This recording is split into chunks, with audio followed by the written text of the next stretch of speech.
ബഹുമാനപ്പെട്ട വൈദിക സഹോദരന്മാർ, പരിശുദ്ധ കന്യാമറിയാമിനോടുള്ള അറിയിപ്പിൻ്റെ ഞായർ.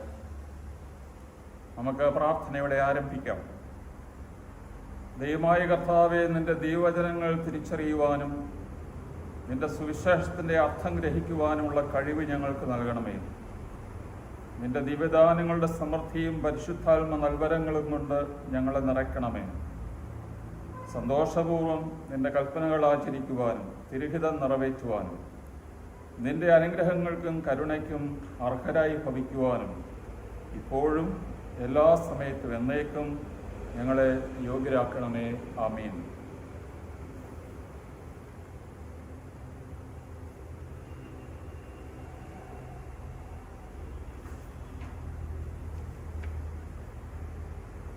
നിങ്ങൾ തേടുന്ന കർത്താവ് ഉടൻ തന്നെ തൻ്റെ ആലയത്തിലേക്ക് വരും. മലാക്കി പ്രവാചകൻ 3:2. നിങ്ങൾ തേടുന്ന കർത്താവ് ഉടൻ തന്നെ തൻ്റെ ആലയത്തിലേക്ക് വരും. നമ്മൾ കഴിഞ്ഞ ഞായറാഴ്ചകളിൽ പറഞ്ഞു, ലൂക്കായുടെ സുവിശേഷം ടെമ്പിൾ സെൻറ്റേർഡാണ്, ദൈവാലയ കേന്ദ്രീകൃതമാണ്. എന്നാൽ ഇന്നത്തെ സുവിശേഷത്തിൽ ദൈവാലയത്തിൽ നിന്ന് വളരെ ദൂരെയുള്ള, എല്ലാവരാലും അവഗണിക്കപ്പെട്ട് കിടന്ന ഒരു കുഗ്രാമത്തിൽ നടക്കുന്ന സംഭവമാണ് വിവരിക്കുക.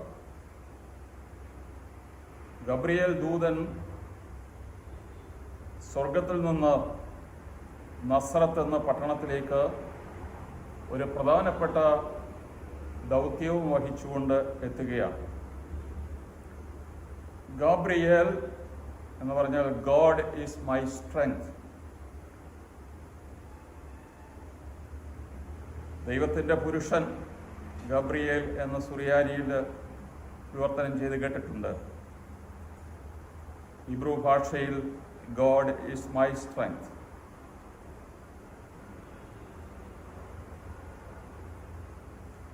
ആരാധനക്രമം ഒരു നാടകമാണ് എന്ന് പറഞ്ഞാൽ ആരും അത് തമാശയായിട്ട് വിചാരിക്കരുത്. ഡിവൈൻ കോമഡി എന്ന് വേണമെങ്കിൽ ആരാധനക്രമത്തെ നമുക്ക് വിളിക്കാം.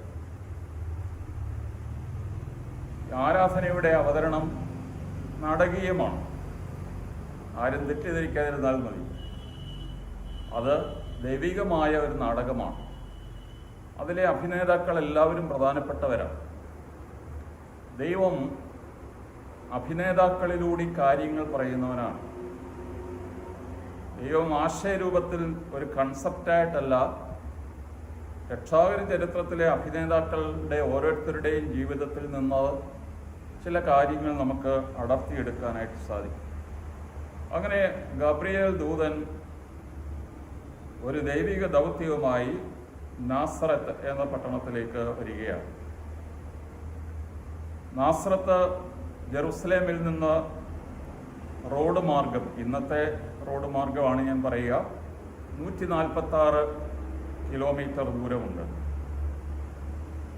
പണ്ട് കാലത്ത് അതിൽ വളരെ കൂടുതലായിരുന്നു, കാരണം ഇന്ന് വളരെ സ്ട്രെയിറ്റ് ആയിട്ടുള്ള റോഡുകളാണുള്ളത്.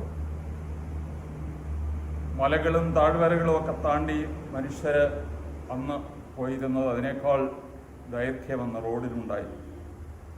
അങ്ങനെ ഇസ്രായേൽ വിശ്വാസത്തിൻ്റെയും രാജ്യത്തിൻ്റെയും മതത്തിൻ്റെയും ഒക്കെ കേന്ദ്രത്തിൽ നിന്ന്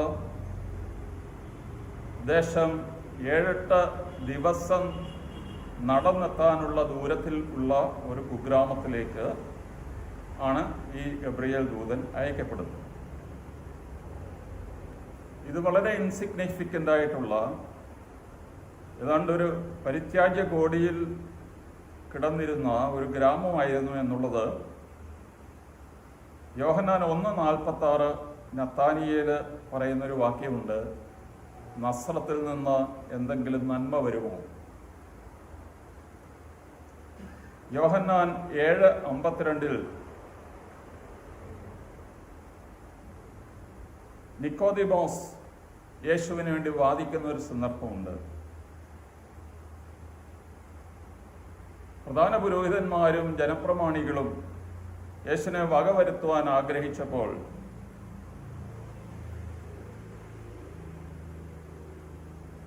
നിക്കോദിമോസ് പറഞ്ഞു, ഒരാളെ നമ്മൾ കുറ്റം വിധിക്കുന്നതിന് മുമ്പ് അയാളെ ശ്രവിക്കണം.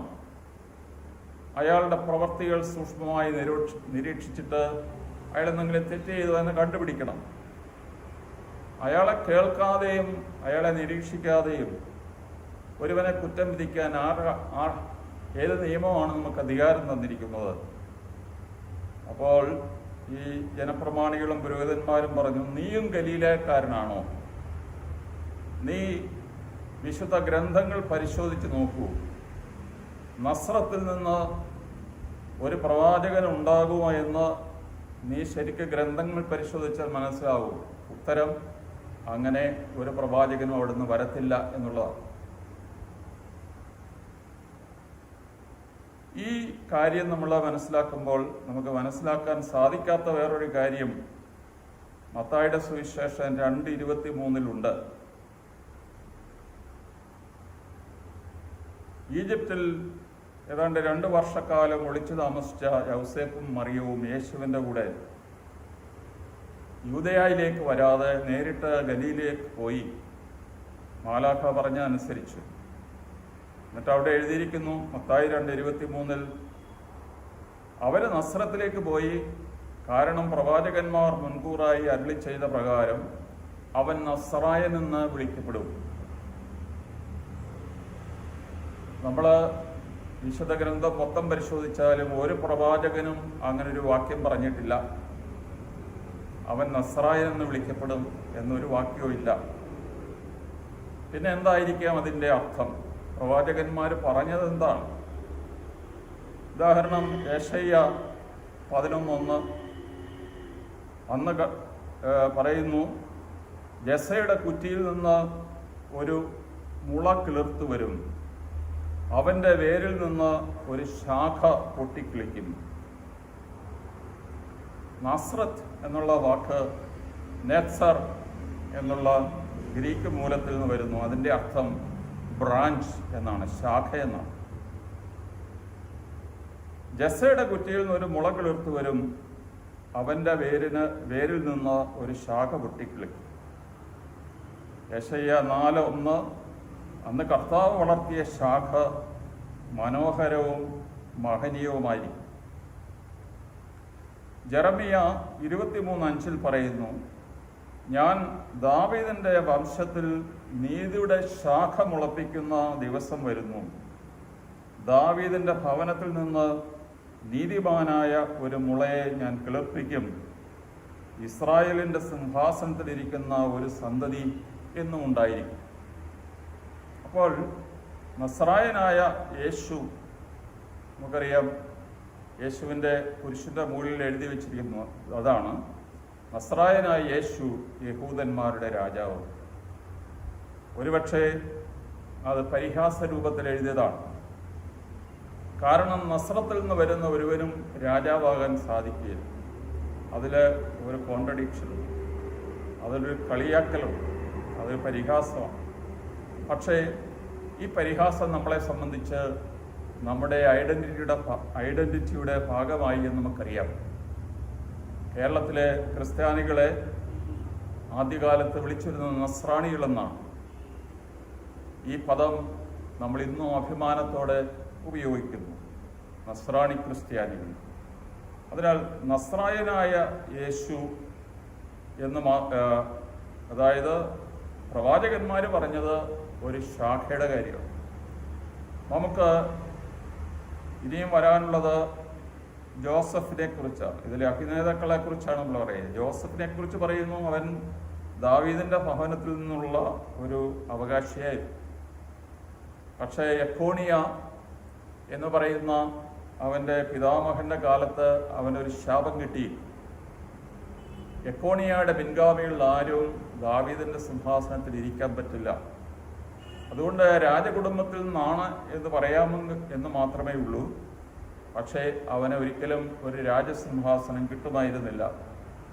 അതുമാത്രമല്ല, മരപ്പണിയായിരുന്നു അവൻ്റെ ജോലി. ഒരു രാജാവിൻ്റെ ജോലിയല്ലല്ലോ മരപ്പണി. അടുത്തതായി ഒരു കന്യകയുടെ കാര്യമാണ് പറയുക. നമുക്കറിയാവുന്നതുപോലെ വിശുദ്ധ യാക്കോബിൻ്റെ സുവിശേഷത്തിൽ വ്യക്തമായി പറയുന്നു, ഏതാണ്ട് മറിയാമിന് ഏതാണ്ട് മൂന്ന് വയസ്സ് പ്രായമായപ്പോൾ അദ്ദേഹത്തിൻ്റെ മാതാപിതാക്കളായിരുന്ന യോവാക്കീമും അന്നായും മരിച്ചു. അനാഥയായ പെൺകുഞ്ഞിനെ അവർ ദൈവാലയത്തിൽ സമർപ്പിച്ചു. ദൈവാലയത്തിൽ ആ കുഞ്ഞ് വളർന്നു. കാഴ്ചയപ്പം കൊണ്ട് അവൾ പോറ്റപ്പെട്ടു. അവിടെയുള്ള നിസ്സാരമായ പണികൾ, തൂത്തുവാരുക, വെള്ളം കോരുക, തുന്നൽ പണി ചെയ്യുക മുതലായ കാര്യങ്ങൾ അവൾ ഏർപ്പെട്ടിരുന്നു. ഒരു പെൺകുട്ടി അവളുടെ ആർത്തവത്തിൻ്റെ ആരംഭത്തിൽ തന്നെ ദൈവാലയത്തിൽ പിന്നീട് താമസിക്കാൻ സാധിക്കാത്തതുകൊണ്ട് പുരോഹിതന്മാർ അവർക്കൊരു വിവാഹം ആലോചിച്ച് അവരെ വിവാഹ ജീവിതത്തിലേക്ക് പ്രവേശിപ്പിക്കുന്ന രീതി ഉണ്ടായിരുന്നു. അങ്ങനെ യൗസേപ്പിനെ അവരെ കണ്ടുപിടിച്ച് അവൾ യൗസേപ്പുമായി വിവാഹ വാഗ്ദാനം നടത്തിയിരുന്ന ഒരു കന്യകയായിരുന്നു എന്നുള്ളത് എടുത്ത് പറയുന്നു. പർത്തനോസ് എന്ന ഗ്രീക്ക് വാക്കിൻ്റെ അർത്ഥം വേർജിൻ എന്ന് തന്നെയാണ്. അത് പ്രത്യേകിച്ച് പ്രൊട്ടസ്റ്റന്റുകാർ ആ വേർജിനിറ്റി അവർക്ക് പ്രധാനപ്പെട്ട ഒരു കാര്യമല്ലാത്തതുകൊണ്ട് a young woman of marriageable age എന്നൊക്കെയാണ് എഴുതി വച്ചിരിക്കുന്നത്. എ നുബായിൽ എന്ന് പറഞ്ഞാൽ വിവാഹപ്രായമായ ഒരു പെൺകുട്ടി എന്ന് മാത്രമേ പറയുന്നുള്ളൂ. എന്നാൽ ഇവിടെ സുവിശേഷകന്മാരെല്ലാം അവൾ കന്യകയായിരുന്നു എന്നുള്ള കാര്യം അടിവരയിട്ട് പറയുന്നുണ്ട്. വിവാഹ സമ്മതം നടത്തിക്കഴിഞ്ഞാൽ അവരെ ഭാര്യയും ഭർത്താവുമായിട്ട് കണക്കാക്കി. അങ്ങനെ അതുകൊണ്ടാണല്ലോ വിശുദ്ധ മത്തായിയുടെ സുവിശേഷത്തിൽ യൗസേപ്പും മറിയവും കനേഷുമാരി കണക്ക് കൊടുക്കാൻ വേണ്ടി ബേത്ലഹേമിലേക്ക് പോകുന്ന അവസരത്തിൽ മത്തായി സുവിശേഷകൻ ഇങ്ങനെ രേഖപ്പെടുത്തി, യൗസേപ്പ് ഗർഭിണിയായ തൻ്റെ ഭാര്യ മറിയാമിനോടുകൂടി ബേത്ലഹേമിലേക്ക് പോയി. അവളെ ഭാര്യ എന്ന് വിളിക്കുക. ഈ സമയത്ത് ആണ് ഈ സംഭവം നടക്കുക. അവൾ ഗർഭിണിയാകുന്നതിന് തൊട്ട് മുമ്പ് ഇവിടെ മാലാഖ കടന്നു വന്ന് പറയുന്നു, rejoice highly favoured of God, ഖായിറെ കെ ഹരിത്തോമനെ ഓ കുറിയോസ് മേത്ത സു. ഖായിറെ കെ ഹരിത്തോമനെ, സുറിയാനിയിൽ സ്ലോം ലേക്ക് മറിയാം, മലിയാസ് തൈബൂസു, കൃപ നിറഞ്ഞവളെ സമാധാനം എന്നാണ് പെഷീത്ത ബൈബിളിൽ കൊടുത്തിരിക്കുന്നത്. എന്നാൽ ഗ്രീക്ക് മൂലത്തിൽ സന്തോഷിക്കുക, rejoice, one who has been favoured by God, കെ ഹരിത്തോമെനെ. അത് പെർഫെക്റ്റ് പാസീവ് പാർട്ടിസിപ്പിളാണ്. One who had been favoured by God. ഈ 13 വയസ്സുള്ള പെൺകുട്ടിക്ക് എന്ന് തുടങ്ങിയതാണ് ദൈവത്തിൻ്റെ ഫേവർ? അവരുടെ ജന്മം മുതൽ.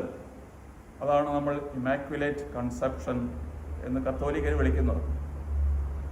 നമ്മുടെ എല്ലാ ആരാധനക്രമത്തിലും യാക്കോബായ, ഓർത്തഡോക്സ് എല്ലാ വിഭാഗങ്ങളിലും കന്യകമറിയാമിനെ മാണിക്യമെന്നും മാലിന്യമില്ലാത്തവളെന്നും രണ്ടാം സ്വർഗമെന്നും ഒക്കെ വിളിക്കുന്നുണ്ട്. അതെല്ലാം ഇമാക്യുലേറ്റ് കൺസെപ്ഷനിൽ നിന്നാണ് ആശയം വരുന്നത്. എങ്കിലും ഇത് കത്തോലിക്കര് ഒരു ഡോഗ്മ പറഞ്ഞതുകൊണ്ട് അത് ഞങ്ങളുടെ സ്വീകാര്യമല്ല എന്നൊക്കെ പറയുമെങ്കിലും അവരുടെ എല്ലാവരുടെയും ആരാധനക്രമത്തിൽ കന്യകമറിയാം അവളുടെ ഉത്ഭവം മുതലേ ദൈവത്തിൻ്റെ കൃപയാൽ പൂരിതയായിരുന്നു എന്നുള്ളതാണ് ഇപ്പോൾ മാലാഖ വന്ന് അറിയിച്ചത്. മാതാവ് ഈ അഭിവാദനം കേട്ടപ്പോൾ ഷീ വാസ് പെർപ്ലെക്സ്ഡ്.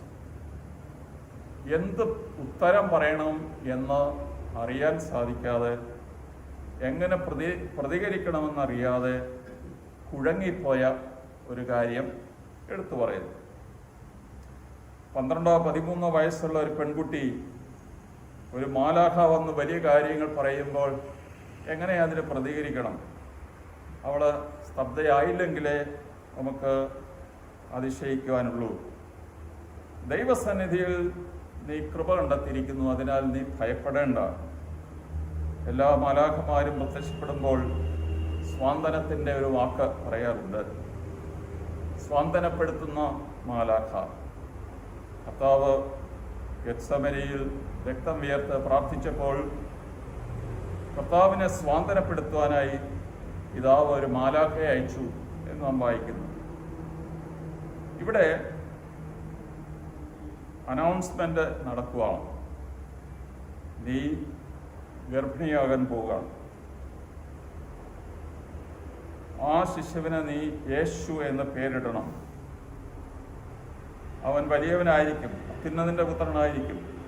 ദാവീദിന്റെ സിംഹാസനത്തിൽ അവൻ എന്നേക്കും ഭരണം നടത്തും. അവന്റെ ഭരണത്തിന് ഒരിക്കലും അവസാനം ഉണ്ടാകത്തില്ല.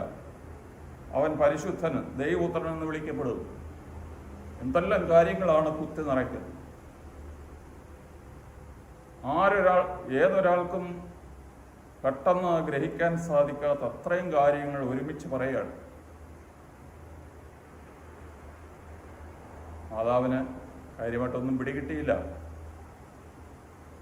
പക്ഷേ അവളത് ഹൃദയത്തിൽ സംഗ്രഹിച്ചു എന്ന് നമ്മൾ പറയാറുണ്ട്. മനസ്സിലാകാത്ത കാര്യങ്ങൾ ഹൃദയത്തിൽ സംഗ്രഹിച്ചു വെക്കുക. കാരണം അത് കാലക്രമേണ അത് നിറവേറുമ്പോൾ എനിക്ക് മനസ്സിലായാൽ മതി. എനിക്കിപ്പോൾ മനസ്സിലാകണം നിർബന്ധമില്ല. അതുകൊണ്ട് ദൈവം അതിൻ്റെ സമയത്ത് അതാതിൻ്റെ സമയത്ത് അതിനൊരു പൂർത്തീകരണം കൊണ്ടുവരും എന്നവൾ വിശ്വസിച്ചു. ദൈവം ആഹാസ് രാജാവിന് ഒരു വെളിപാട് കൊടുക്കുവാൻ ഉദ്ദേശിക്കുകയാണ്. യെശയ്യായുടെ പുസ്തകം 7-ാം അധ്യായത്തിൽ നാം വായിക്കും. ആഹാസ് രാജാവ് ഭരിച്ചിരുന്നത് BC 742 മുതൽ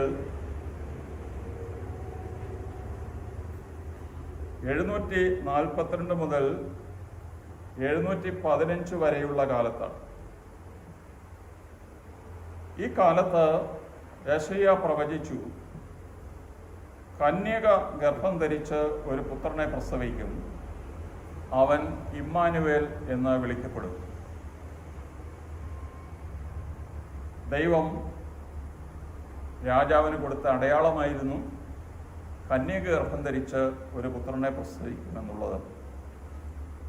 അതിനാൽ നമ്മെ സംബന്ധിച്ചിടത്തോളം ദൈവത്തിൻ്റെ വാഗ്ദാനങ്ങൾ ഓരോന്നായിട്ട് നിറവേറപ്പെടുകയാണ്.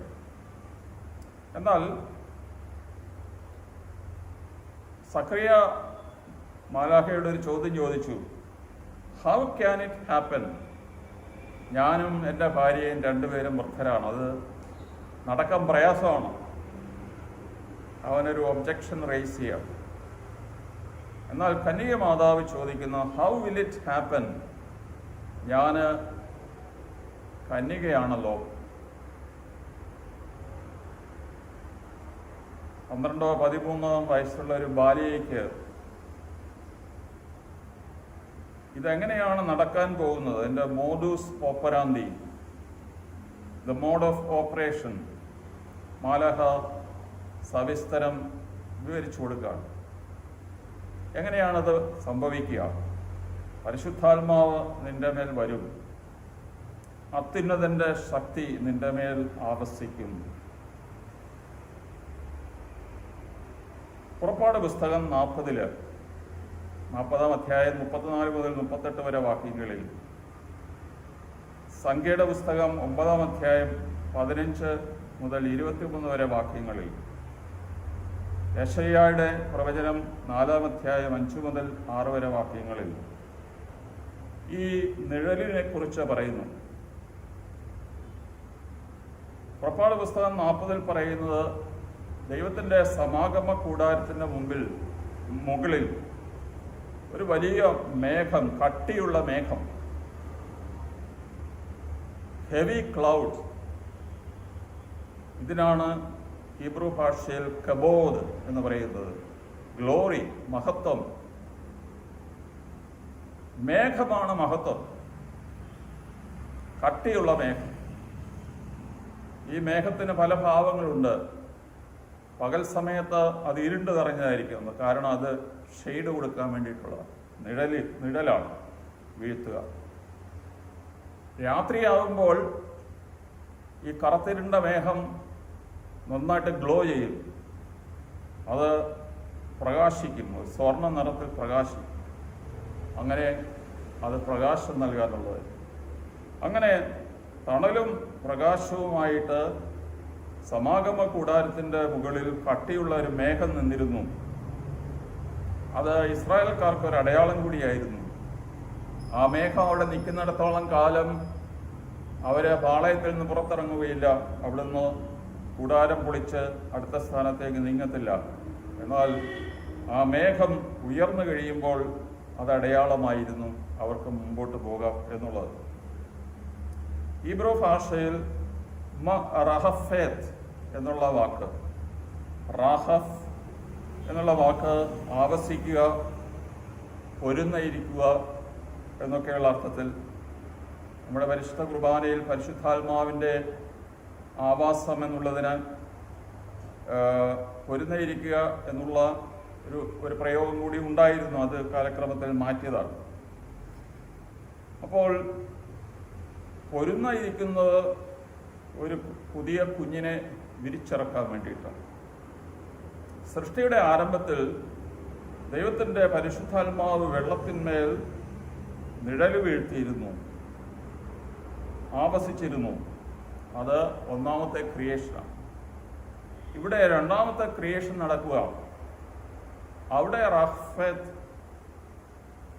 എന്നുള്ള വാക്ക് ലൂക്കായുടെ സുവിശേഷം 1:35 ഒരു പുനഃസൃഷ്ടി ഇവിടെ നടക്കുക. കർത്താവായ യേശു ക്രിസ്തു രണ്ടാമത്തെ ആദമാണ്. ഒന്നാമത്തെ ആദം പാപം ചെയ്ത് ലോകത്തിന് മുഴുവൻ നാശമുണ്ടാക്കിയപ്പോൾ ഇപ്പോൾ ഇവിടെ രണ്ടാമത്തെ ആദമായ യേശു തമ്പുരാൻ ജനിക്കുമ്പോൾ അവിടെ ഒരു പുനഃസൃഷ്ടി നടക്കുകയാണ്. മറിയാമിനോട് മാലാഖ പറയുന്നു, ദൈവത്തിന് ഒന്നും അസാധ്യമല്ല, ദൈവത്തിന് ഒന്നും അസാധ്യമല്ല. അപ്പോൾ മറിയം പറഞ്ഞു, let it be done to me according to thy word. ഈ ലെറ്റ് ഇറ്റ് ബി എന്നുള്ള വാക്ക് സൃഷ്ടിയുടെ വാക്കാണ്. ഉൽപ്പത്തിയുടെ 1-ാം അധ്യായത്തിലെ ആദ്യത്തെ വാക്കുകൾ നമ്മൾ നോക്കുകയാണെങ്കിൽ, let there be a light, let there be firmament, let there be dry land, let there be vegetation, let there be swarm of creatures എന്നിങ്ങനെ let there be എന്നുള്ള വാക്ക് ആവർത്തിച്ചു വരുന്നതായിട്ട് നമുക്ക് കാണാം. ഇത് സൃഷ്ടിയുടെ വചനമാണ്. അതിനാൽ ഇവിടെ let it be done to me according to thy word എന്ന് മറിയാം ഒരുപക്ഷെ ഇതിൻ്റെ ഇമ്പാക്റ്റ് മൊത്തം മനസ്സിലാകാതെ പറഞ്ഞത് ഒരു പുനഃസൃഷ്ടിക്ക് വേണ്ടിയിട്ടാണ്. ഗ്രിഗറി ഓഫ് നീസ ഈ അനൺസിയേഷനെ കുറിച്ച് സംസാരിക്കുമ്പോൾ പറയുന്നു, മറിയം പറഞ്ഞ ഈ വാക്ക് നമ്മൾ ഓരോരുത്തരും പറയേണ്ടതാണ്. കാരണം spirituality is surrender. ആധ്യാത്മികതയുടെ ലക്ഷണം അത് സമ്പൂർണ്ണ സമർപ്പണമാണ്. പിതാവേ, എൻ്റെ ഇഷ്ടമല്ല നിന്റെ ഇഷ്ടം പോലെ ഭവിക്കട്ടെ എന്ന് യേശു പ്രാർത്ഥിച്ച അതേ പ്രാർത്ഥന തന്നെയാണ് യേശുവിൻ്റെ അമ്മയായ മറിയവും പ്രാർത്ഥിച്ചത്. അതിനാൽ ഇതിനേക്കാൾ വലിയ പ്രാർത്ഥനയില്ലാത്തത് കാരണം യേശുവും യേശുവിൻ്റെ അമ്മയും ഉപയോഗിച്ച പ്രാർത്ഥനയാണ് പ്രയർ പാർ എക്സലൻസ് എന്ന് നമുക്ക് പറയാം. ഏറ്റവും മനോഹരമായ, ഏറ്റവും അത്യുത്തമമായ പ്രാർത്ഥന, എൻ്റെ ഹിതമല്ല നിന്റെ ഹിതം നിറവേറണമെന്നുള്ളതാണ്. ഇത് നമ്മൾ പറയുമ്പോൾ, ആത്മാർത്ഥമായി നമ്മളെ തന്നെ സമർപ്പിക്കുമ്പോൾ മാത്രമാണ് രക്ഷ കൈവരിക. അതുകൊണ്ടാണ് ഗ്രിഗറി ഓഫ് നീസ പറഞ്ഞത്, ഇത് മറിയം മാത്രം പറഞ്ഞാൽ പോരാ, നമ്മൾ ഓരോരുത്തരും പറയണം. നമ്മുടെ ഹൃദയത്തിലേക്ക് ക്രിസ്തുവിനെ സ്വീകരിക്കണമെങ്കിൽ, ഒന്ന്, സ്നാപക യോഹന്നാന്റെ ജനനത്തിൽ പറയുന്നു, അവൻ വഴിയൊരുക്കാൻ വന്നതാണ്. അവൻ വഴിയൊരുക്കിയത് അനുതാപത്തിൻ്റെ വഴിയായിരുന്നു. യേശു പ്രസംഗം ആരംഭിച്ചപ്പോൾ, പരസ്യജീവിതം ആരംഭിച്ചപ്പോൾ അത് തന്നെ പറഞ്ഞു, പശ്ചാത്തപിക്കുവിൻ, സ്വർഗരാജ്യം സമീപിച്ചു.